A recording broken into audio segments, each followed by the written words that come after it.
Silent বা do not disturb on থাকলেও আপনার প্রিয়জনের কল আসলে ফোনে কিন্তু রিং বাজবে।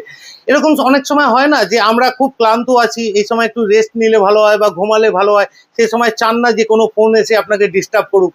কিন্তু আপনি যদি ডু নট ডিস্টার্ব সেটিংসটা অন করে দেন তাহলে কিন্তু সকলের ফোনেই কল আসলে সাইলেন্ট মোডে চলে যাবে। কিন্তু আপনি চাইছেন যে আপনার প্রিয়জন যদি কোনো কারণে, গুরুত্বপূর্ণ কোনো কারণে আপনাকে কল করে বা এমার্জেন্সি বেসিসে কল করে, তাহলে কিন্তু তার ফোনটা রিসিভ করতে চাইছেন।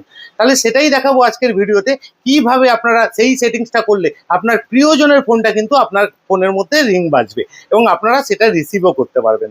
দেখুন আমার ভিডিওটা যদি ভালো লাগে অবশ্যই লাইক করবেন, শেয়ারও করবেন এবং আরও এরকম ইনফরমেটিভ ভিডিও পেতে আমাকে ফলো করুন। প্রথমেই আপনার ফোনে কন্ট্যাক্ট ওপেন করে ফেভারিট অপশানে ক্লিক করতে হবে। সেখানে গিয়ে অ্যাড ফেভারিটে সার্চ করে আপনার যে কোনো প্রিয়জন, এক বা একাধিকও হতে পারে, আপনি তাদের নাম সিলেক্ট করে ফেভারিটে অ্যাড করে নেবেন। সেটা আপনার বাবা, মা, সন্তান অথবা অন্য যে কেউ হতে পারে। এখানে আমি দুজনকে কন্ট্যাক্ট লিস্ট থেকে ফেভারিটে অ্যাড করলাম। দেখুন ওখানে 2 সিলেক্টেড দেখাচ্ছে, দেখেও দিচ্ছি। এরপরে ওপেন করলে দেখা যাবে এখানে কাকে কাকে আমি ফেভারিটে সিলেক্ট করলাম। কন্ট্যাক্ট লিস্ট থেকে যাদের আমি ফেভারিটে সিলেক্ট করলাম কোনোভাবেই তাদের কল আসলে আর সাইলেন্ট হবে না। এবার আমি নোটিফিকেশন বার থেকে ডু নট ডিস্টার্বের উপর লং প্রেস করে ধরে থাকবো।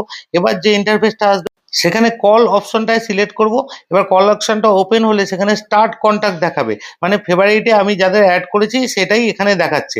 এবার দেখে দিতে পারছেন আমি দুজনকে ফেভারিটে অ্যাড করেছি, তাদের নামটাই এখানে শো করছে। এবার আমি এখান থেকে বেরিয়ে গিয়ে ডু নট ডিস্টার্ব মোডটা অন করে দিলেও এদের দুজনের কল আসলে আমার ফোনে কিন্তু রিংটোন বাজবে, অন্য কারো রিংটোন বাজবে না, সেগুলো সব সাইলেন্টই থাকবে। আপনারা একইভাবে এই প্রসেসটা ফলো করে আপনারাও করে নিতে পারবেন।